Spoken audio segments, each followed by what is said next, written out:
dear colleagues.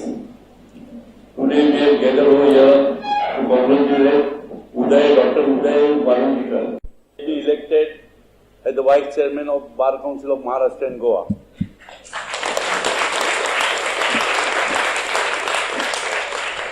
I have no doubt he has served the Bar Council to excellence and they have a good impact, positive impact on the legal community. I wish him all the best in his new position. Now we'll felicitate him. Sanju will felicitate him. Sanju bouquet and for flowers.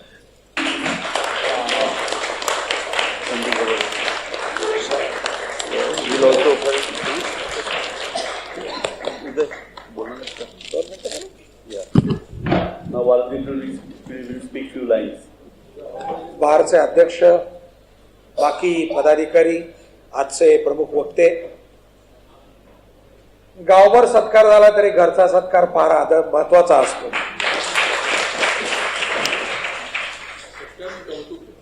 त्यामुळं कौतुक म्हणूया, सोहळा म्हणूया, सत्कार म्हणूया, याला कुठलंही नाव जरी दिलं तरी देखील घरच्या लोकांनी आणि ज्यांच्या विरोधामध्ये रोज कोर्टामध्ये भांडतो अशा सगळ्या लर्नेड फ्रेंड्स लोकांनी कौतुक करणं हे अप्रूप असतं. बार काउन्सिलची कारकीर्द ही आपल्या बारची मोठी परंपरा आहे. AWI मधले खूप मोठी मंडळी ही बार काउन्सिलमध्ये गेली. त्यांनी त्यांच्या जे काही योगदान होतं ते बार काउन्सिलला दिलेलं आहे. त्या मोठ्या परंपरेमधला एक छोटासा घटक म्हणून मला देखील बार काउन्सिलला योगदान देण्याची संधी मिळाली. मला खात्री आहे की तुम्ही जो विश्वास दर्शवला आणि ही जी आज सगळी फुलं जी दिलेली आहेत त्या फुलांमागची भावना जी आहे त्या भावनेला स्मरून मी नक्की त्या ठिकाणी काम करेल. आज आपण पै सरांचं व्याख्यान ऐकण्यासाठी आलेलो आहोत, त्यामुळे अजून काही नाही बोललेलं बरं ठरेल. त्यामुळे शुभेच्छा ज्या दिलेल्या त्यांचा स्वीकार करतो. धन्यवाद. उदय वारुंजीकर याचा सत्कार झाला ते योग्यच होतं, उचितच होतं, कधीतरी होणं आवश्यकच होतं. आता त्याला एक पद मिळालं एवढंच, नाही तर तुझ्या घरचे लोक म्हणतो त्या सर्वांना त्याच्याबद्दल कौतुक आहे. उदयची कारकीर्द सुरुवातीपासून मी पाहिलेली आहे. बाहेर गावून म्हणजे पुण्याहून मुंबईला येऊन प्रॅक्टिस पाहणं, हायकोर्टात वावरणं, स्वतःला वाढवणं, इथं स्वतःची प्रॅक्टिस स्थापन करणं, वर येणं, असे जे काही वकील आहेत, तो एकटाच आहे असं मी म्हणत नाही, पण त्यातला सगळ्यात कष्टाळू आणि यशस्वी वकील हा उदय. आणि जो पायंडा त्यांनी पाडून दिलेला आहे तो आदर्श आहे सगळ्या ज्युनियर वकिलांना सुद्धा, की त्याचा अभ्यासूपणा आणि त्याचं सातत्य ह्यासाठी तरी त्याचा आजचा सत्कार होणं आवश्यक होतं आणि तो झाला. याचा मला अतिशय आनंद आहे आणि आपल्या सर्वांच्या वतीनं मी म्हणतो की आगे बढो Uday. Thank you sir. Namaskar and good evening everyone. To the President of AWI, Secretary of AWI and all the office bearers, Senior Advocate and today's Speaker Mr. Rajendra Pai and the Vice Chairman of BCMG Dr. Uday Varunjikar and all the Senior Advocates and my brothers and sisters. I welcome all of you to today's lecture. We Adi Vakta Parishad Mumbai along with AAWI welcome all of you to this V.T. Valavalkar lecture series. Today we have eminent speaker and senior advocate Rajendra Pai, the member of our bar, for delivering a lecture on the topic of law through the prism of Indian family. We welcome you, sir. Adhivakta Parishad is founded by the advocates for the benefits of the advocates and for the welfare of the advocates across India. V.T. Valavalkar lecture series is part of the Adhivakta Parishad initiative to spread knowledge amongst lawyers and also for the junior advocates. The AWI and office bearers played a vital role in organizing this lecture series in the Bar Association of AWI. We have organized 30 lectures on several topics. The lecture series got several eminent speakers such as Honorable U. Lalit, who has delivered lecture on yesterday's minority view, today's leading light. Honorable Justice Abhay Oka delivers lecture on freedom of speech and expression during pre-independence period. Honorable Chief Justice of Bombay High Court, Justice Nandara Zog, delivered lecture on the topic of drafting and pleading. Honorable Chief Justice Dhanuka has delivered lecture on law of arbitration. Honorable Justice Bharti Dangre delivered lecture on the protection of women from domestic violence. Honorable Justice Ketkar has delivered lecture on the Rent Act. Honorable Justice R.M. Sawant has delivered lecture on the art of advocacy and drafting. Several senior advocates and advocates of this AAWI have delivered various lectures in this lecture series. Now, without wasting time, I call upon Senior Advocate Mr. Rajendra Pai to deliver the lecture. Before calling upon the speaker to speak, I will introduce Mr. Zoili Ghadge will introduce the speaker. Good evening all.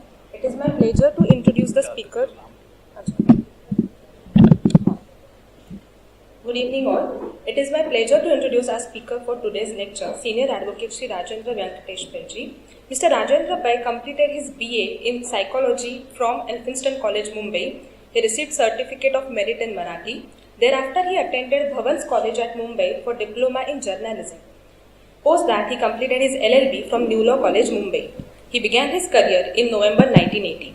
After practicing as an advocate for over 40 years, he is designated as Senior Counsel by this Honorable Court. He commenced his practice in this Honorable Court in the chambers of late M.V. Paranspe, a Senior Counsel and retired Judge of Honorable Bombay High Court. He thereafter independently handled various matters under different laws, including international law, constitutional law, corporate law, IPR, human rights, civil and criminal matters, election and testamentary matters. He regularly appears in courts all over India, including Honorable Supreme Court and all the benches of Honorable Bombay High Court. He has represented clients in commercial and corporate matters in the foreign courts in USA and gained experience in the laws of the USA as well. He has represented various well-known personalities including Lata Mangeshkar, Asha Bhosle, A.R. Antule, Prabhakar Panshikar, Kunal Ganjawala, Vitthal Kamath and Kamath Group of Hotels, Pandit Bhimsen Joshi, to name few. He appeared in matters dealing with constitutional law as well as in various public interest litigations relating to sensitive environmental issues and COVID pandemic situation. He represented the interest of affected citizens in Palde matter against Indian Navy and also Campacola compound case. Mr. Rajendra Pai is a versatile personality. Before taking up legal career, he was active journalist. From 1970 onwards, he worked in Dainik Maratha in editorial and administrative departments. He authored multiple articles, stories, poems, which are published in magazines and newspapers. He was also actively involved in Marathi theatre and television as an actor, director, producer, and he also organizes various literary programs under the banner of organization Atreya, cherishing memory of his grandfather, the legendary Acharya Prahlad Keshav Atre. He has been trustee of Dadar Club and presently he is the president of Park Club Limited. It is a great pleasure to have you, sir, as our guest speaker. Over to you. Thank you.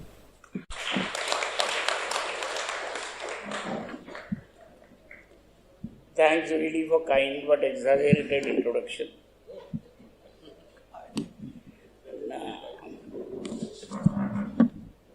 I was asked a number of times before I came here that what is this topic of your lecture? The law from the prison. I must tell you, I am going to speak in English as well as in Marathi. I am conversant with both and love both the languages. And before starting my lecture, I must express my gratitude to Adhivyakta Parishad to invite me to speak in the lecture series named after late Mr. V.T. Walawalkar. I don't know how many of you have been fortunate enough to see Mr. V.T. Walawalkar during his lifetime, but we had that fortune. वकिलीत एवढा Rangoon गेलेला वकील आम्ही पाहिलेला नाही.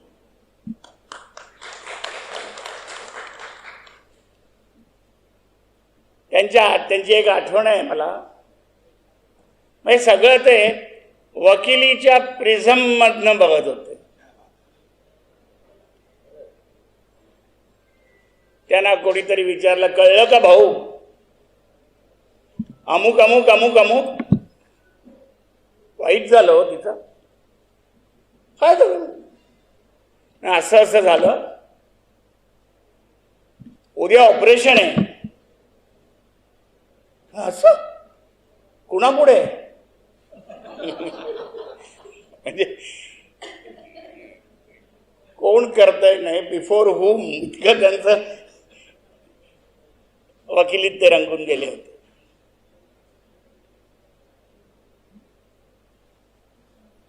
एखादा सैनिक लढता लढता जातो, तसे वकिली करता करता ते गेले, इतके ते वकिलीत रंगून गेले. तेव्हा त्यांच्या नावाने सुरू केलेल्या this series I am invited, I express my gratitude. आणि भाषण सुरू करायच्या आधी मी V.T. वालावलकरांना नम्र अभिवादन करतो. त्यांची आठवण काढणं आवश्यक होतं असं मला वाटलं.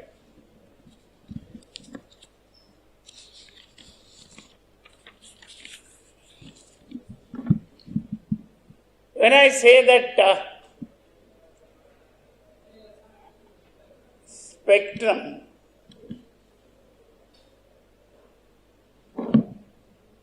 spectrum is an instrument, आपण कदाचित मराठीत त्याला जवळचा शब्द म्हणजे लोलक म्हणतो.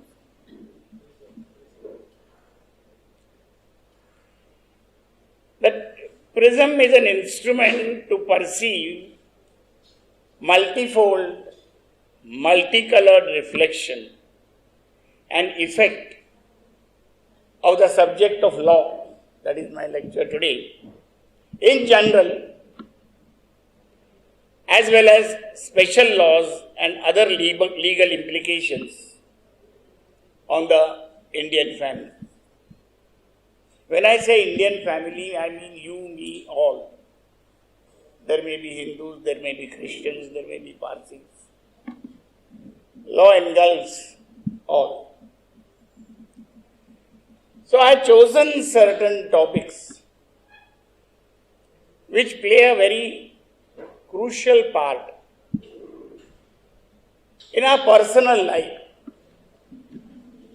And when I talk about family, I don't only mean law under the title of family laws. There are corporate laws, there are insurance laws, there are banking laws, there are laws of cooperative society, there are rent tax. And while I was thinking of this lecture, and it started की एकातनं दुसरं उमलत जावं, तसा हळूहळू विषय उमलत गेले. So firstly I took the topic and I'm going to address to you on the topic. And law, when I say law as this, the law as it stands means that it stands enacted and as it stands interpreted as of date and has its own implications on our everyday life. And one of the topics which I found is the law of nomination. Everybody is familiar with law of nomination. You go to the bank and open an account, you nominate somebody. You take an insurance policy, you make a nomination. You buy shares and mutual funds, you make a nomination. You buy a flat in the cooperative society, you make a nomination. So I found that the subject of nomination, I came into touch during my practice firstly with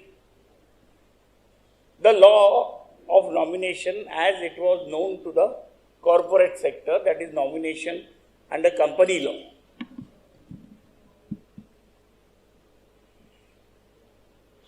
I believe all are knowledgeable persons, they do study law. But sometimes we are uneducated with the subtleties of the topic. And normally, as we know law, that when we nominate somebody, we don't make him the owner. We want somebody to represent our estate. That was how we understood law. And first, one of the matters when I came across nominations relating to shares and securities, one of the earlier judgments in this behalf during my career was delivered by Justice Roshan Darvi.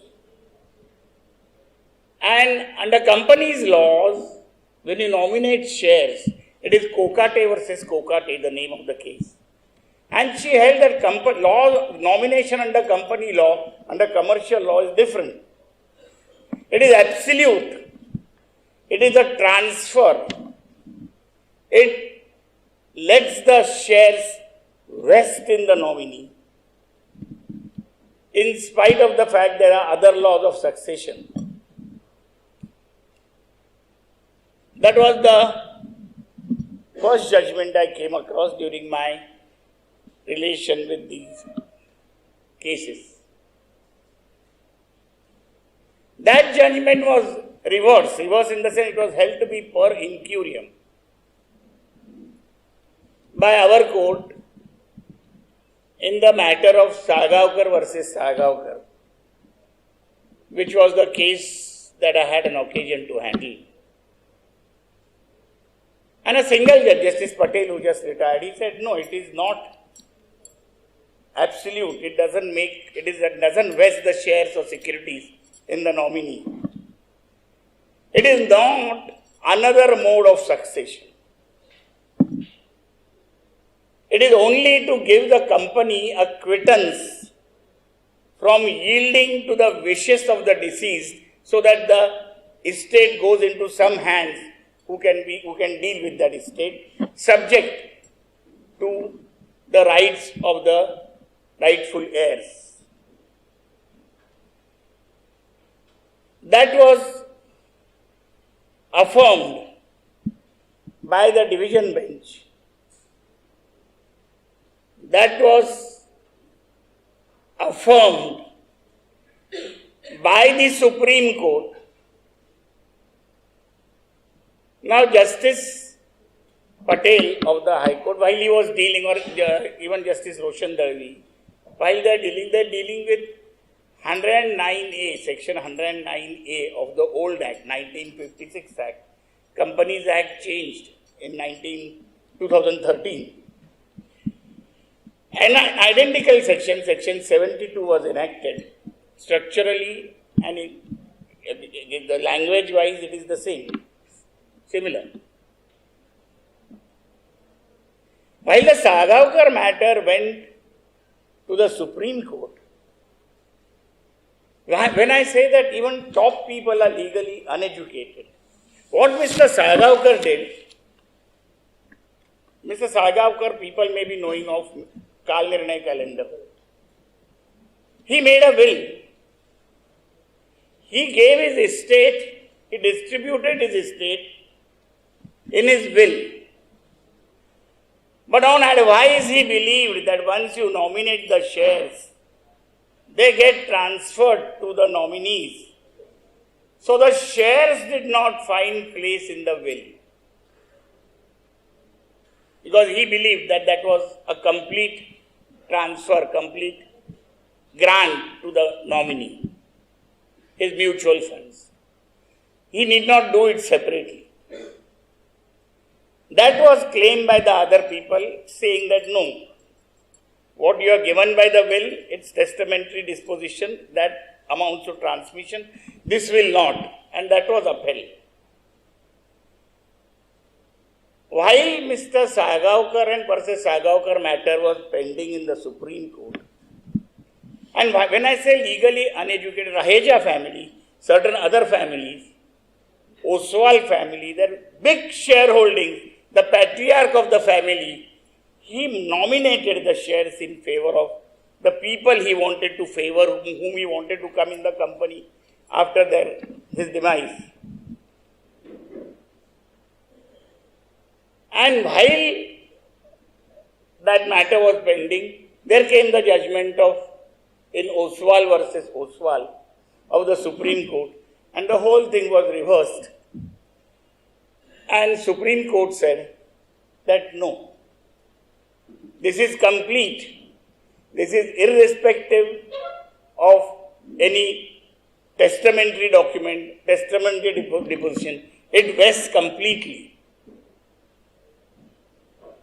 Unfortunately, judgment of Oswal versus Oswal was not brought to the notice of the case of Sagarkar and Sagarkar when it was dealt with by the Supreme Court.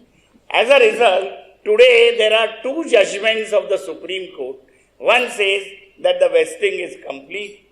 Another says the vesting is not complete. It is not vesting. Its nomination is only a trust. There is now a review petition pending in Sagarkar versus Sagarkar. So today these two views are consistently there. Now they are standing. So it is not a very, and these subjects are touching our life every day. Similar provision of nomination is made in number of other laws like law of insurance or law of banking, where it has been held that vesting or that nomination does not give any right to the nominees, but nominees remain as trustees answerable to the real heirs. That brings me, so there is a conflict now today pending. Today we are not, there are two judgments, two concurrent judgments of concurrent benches of the Supreme Court.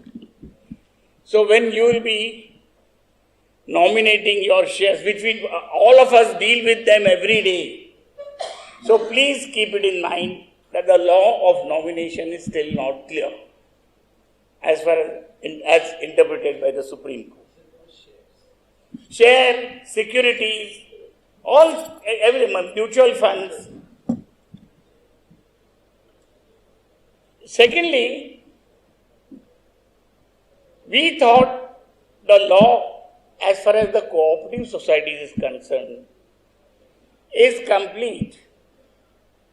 That with the last judgment was judgment of Indrani Wahi, where they said a nominee of a member is a trustee and no more.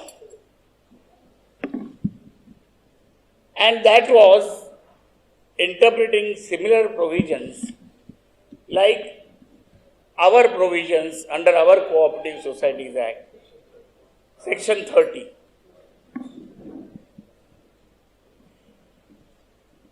You could not go to a cooperative society. My experience is you could not go to a cooperative society and say, here is my father's will. There is no objection from everybody. You transfer flat in my name. The society may or may not. And normally they would say that if you want it under the will, go and get a probate. Or get a succession certificate. Or get an heirship certificate. Now the question is this: when you transfer something for consideration, you have to pay stamp duty. It is a costly affair. When you make a will and you desire to transmit it to somebody, although it is a transmission, it is not transfer of property in that sense of the matter. In the sense there is no give and take of money. You want to give it to somebody without consideration.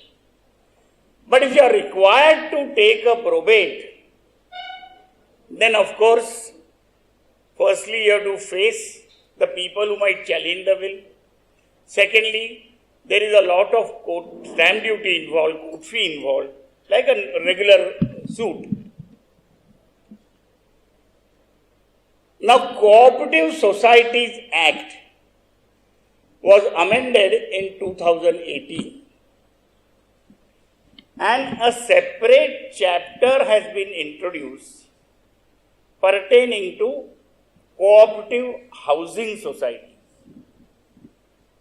And I just want to show you a section which is, firstly, under that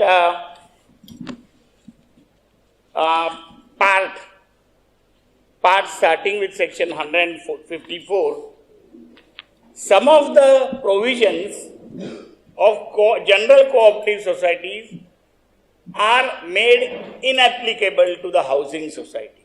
And one of them is section 30, namely nomination. Section 30, which dealt with transfer of interest upon death of a member, has been substituted now by 114B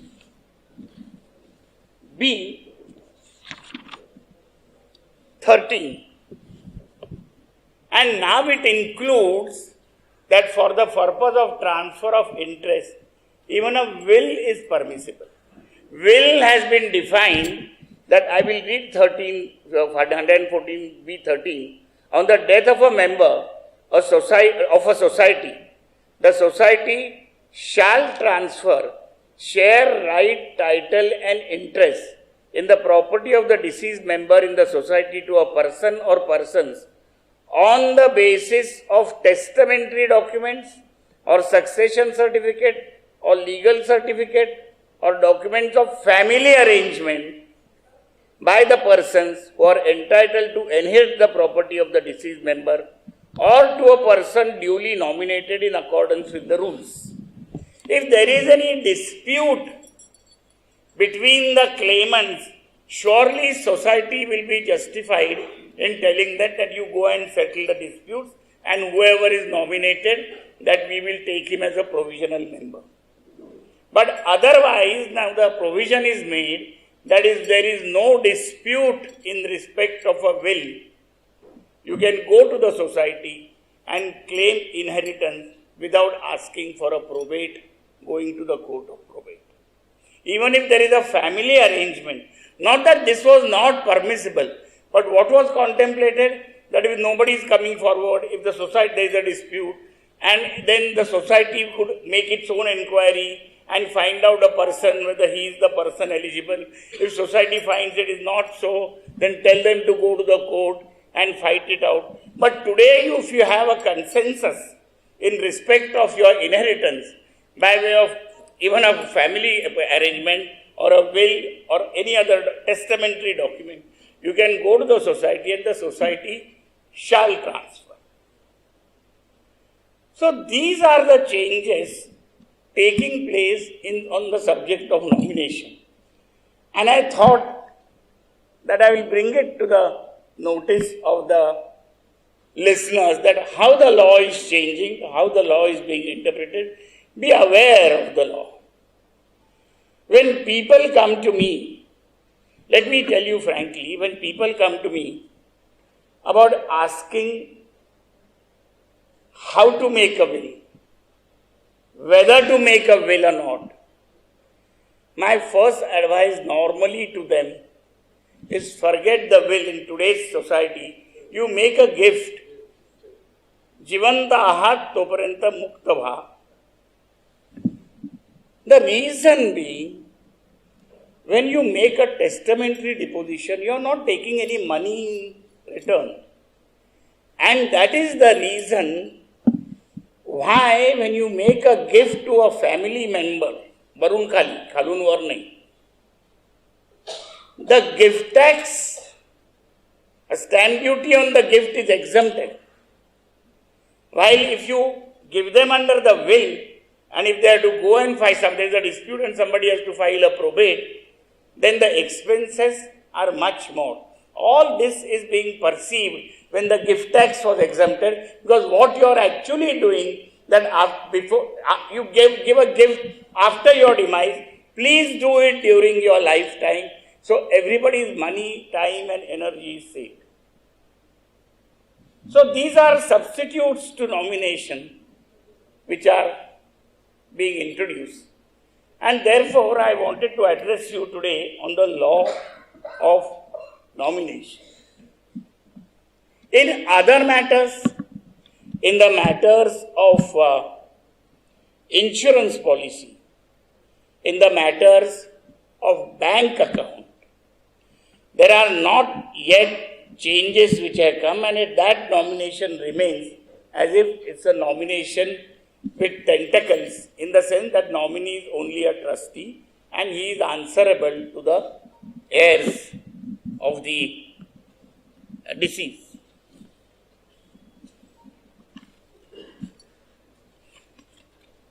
Another subject where the law is now changing or changed is the family law itself. In the family law, when we talk about rights of women,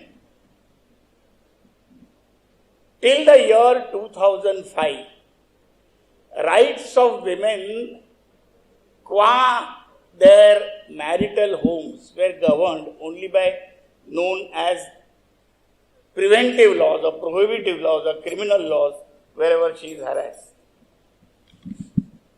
Till Domestic Violence Act came.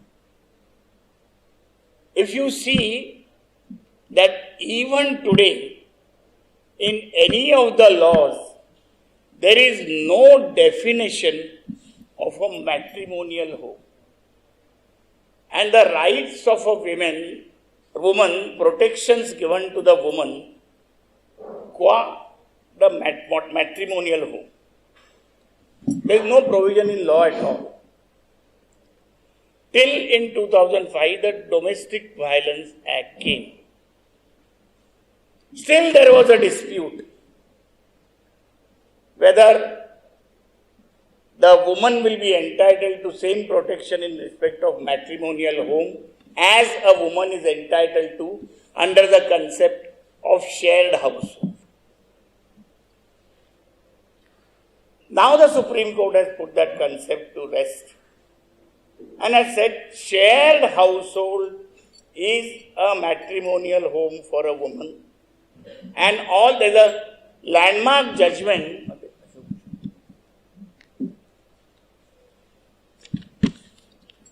in the matter of Satish Chandra Ahuja versus Sneha Ahuja, and Justice Savyasabji Mukherjee first said that in England there is an act called Matrimonial Homes Act, and that gives protection to a woman qua matrimonial home, and those protections were not being available. The argument used to be that just see, this Domestic Violence Act is a criminal law. It is being tried under Criminal Procedure Code. The procedure is criminal. That has been put at rest. Although the procedure is criminal, it deals with the rights which are civil rights. Right of protection in the house, or right preventive injunction, or financial assistance. These are not criminal rights in that sense, they are civil rights. So this law is governed by the criminal procedure, but rights under the law which are dealt with are civil rights, and therefore there is nothing wrong in giving a woman all the rights that would be available under a larger concept of shared household, which will include a matrimonial home. So these are some of the changing concepts which I wanted to address to you. The time given to me is over, but there are a number of other topics on which we must read, and my advice to the younger lawyers or colleagues also, that keep abreast of law, not only from reading it for your case, but learning it as a topic, and start reading between the lines. That what will be the implication? How can I use this concept in some other law related to my case? And you will find there are many such topics which are available. Just as I said, you went from nomination, you go to the will, you go to the transfer, gifts, the family arrangement. So all these topics no more remain under the domain of any particular title of law. They are for the Indian family, various aspects of life which they have to face with day in and day out. Thank you. Jai Hind, Jai Maharashtra.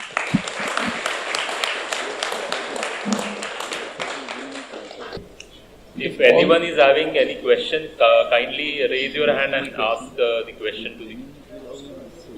If kindly tell your name and ask the question.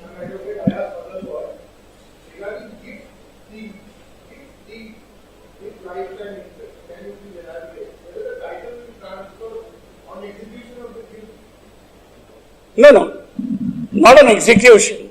On registration, because it's a transfer of property. Yes.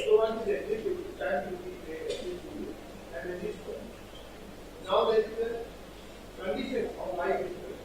That it means it would be the donor will be having the life insurance to use and enjoy. That can be done in a conditional gift deed. It is permissible. Yes.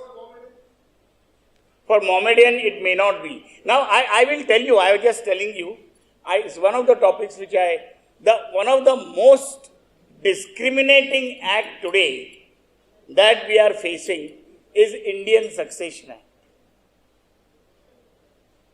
Indian Succession Act, probate is required only in the cities of Bombay, Madras, Calcutta.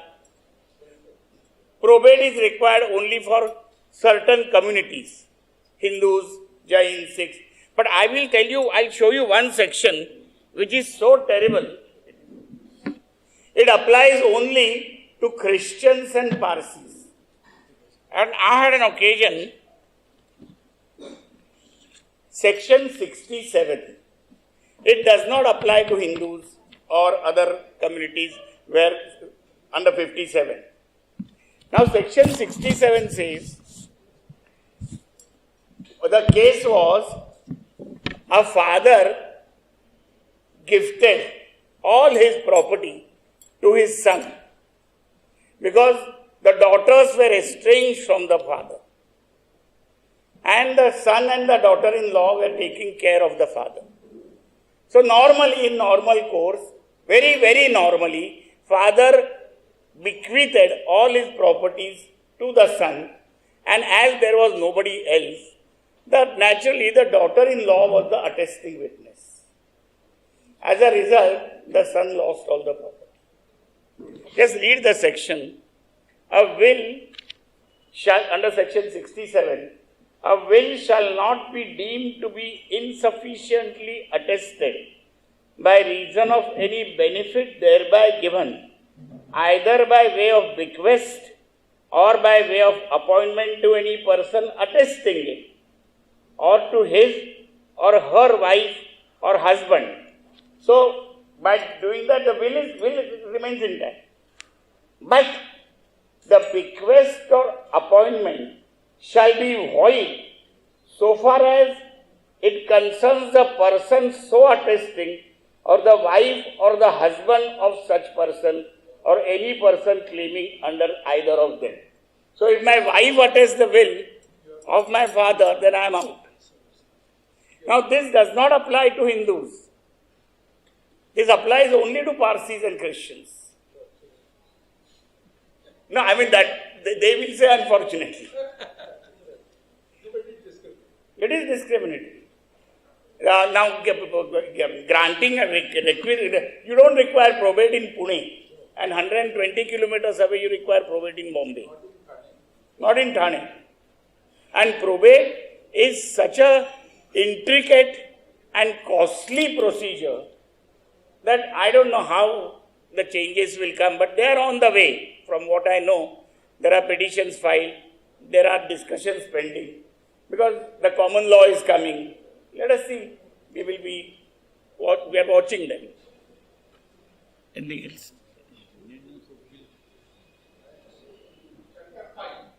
In case of OPC, one-person company, I am told the succession is easy because there is a provision for appointment of nominee. So, is it really so in reality?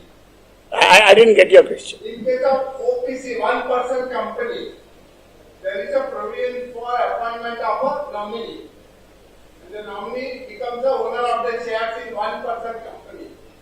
So, in what way OPC, one-person company can facilitate transfer of the properties?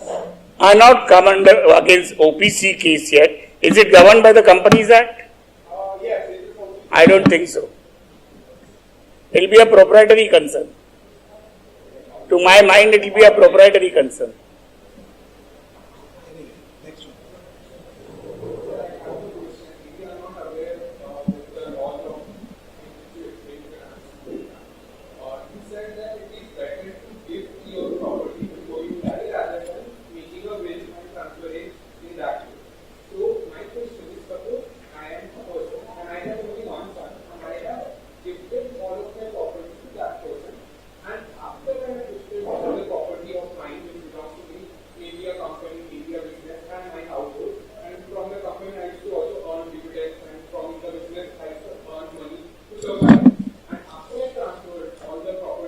If he throws you out,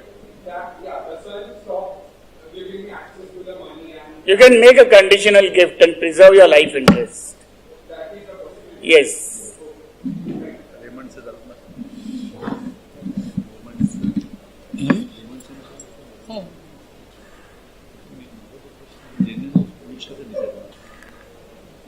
Any more questions?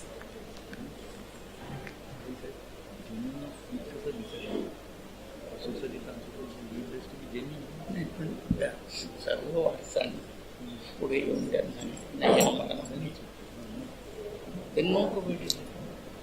And society has a right to act.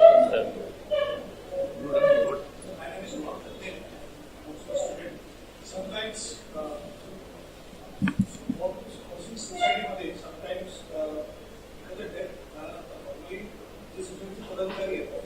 they are not willing to transfer the flat or shares to the legal.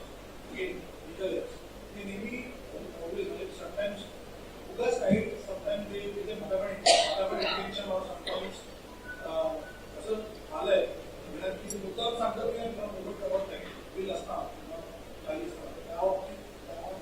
You read 154B13 and 124B27.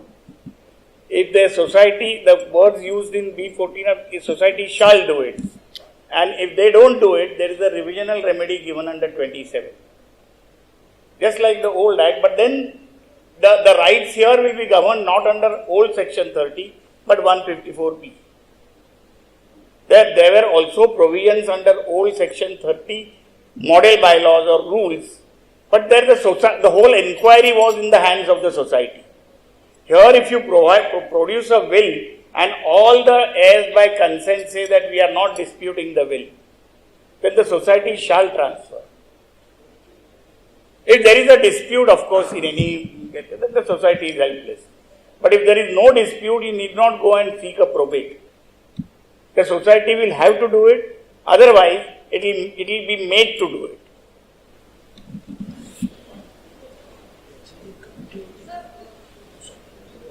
तुम्ही आता हे म्हणताय की society share certificate transfer करेल, bill दाखवलं, बिलमध्ये dispute नाही, पण ओनरशिप ट्रान्सफरसाठी आपल्याला रजिस्टर्ड डॉक्युमेंट लागतं as per transfer of property act. मग अशा केसेसमध्ये समजा बिल आहे, प्रोबेट करायची गरज नाही, पण मग ते बेनिफिशियरीला रजिस्टर्ड डॉक्युमेंटने ते ट्रान्सफर कसं करणार ownership? Society is always the owner of the property. What the member gets is the right, title and interest to the extent of that flat as a member, and that right, title and interest is represented by the share certificate of membership. And for that purpose, if you see the provisions of Society Act, registration is exempted for transfer of shares under section 42 or 43. So therefore, for society there is a special provision for transfer. The society is the owner of the property and the member is the owner of the occupancy right of the flat. That occupancy right is a property by itself, which is saleable, transferable, giftable, bequeathable, like any other property.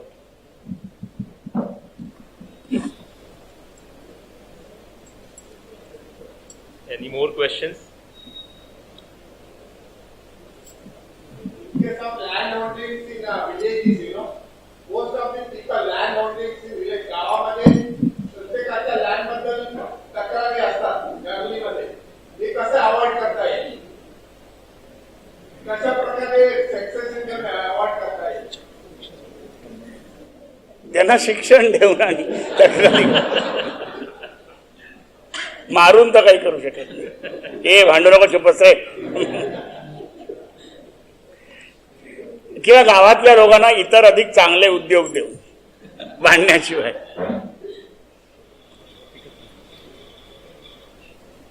Any questions? Thank you, sir. Thank you for delivering this wonderful lecture.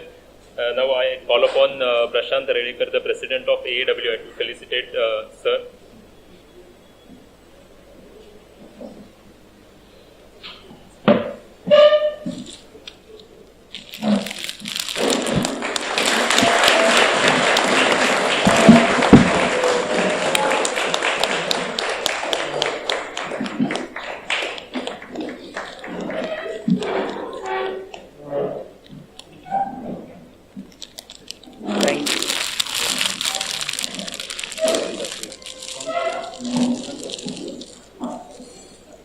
And also the frame of V.T. Valavalkar lecture series.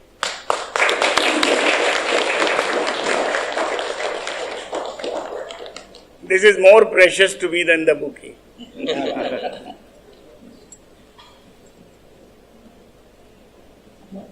Thank you very much. Now I call upon the secretary Suresh Sabrat sir for vote of thanks.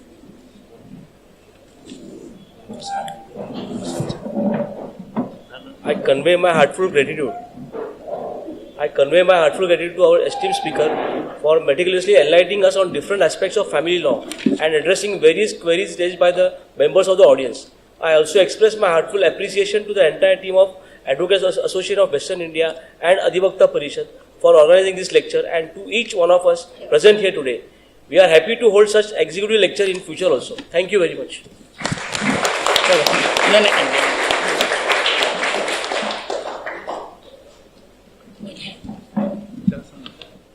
Kindly please rise for the national anthem, and after this program is over.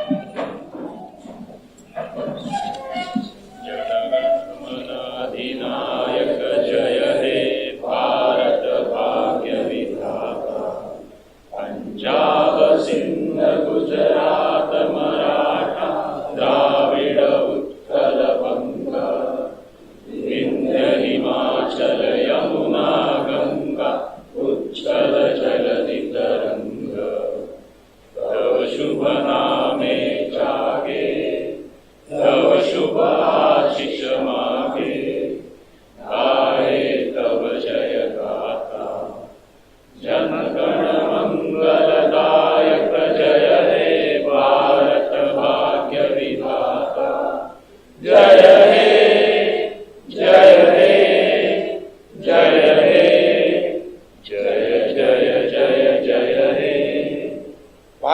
माता की जय।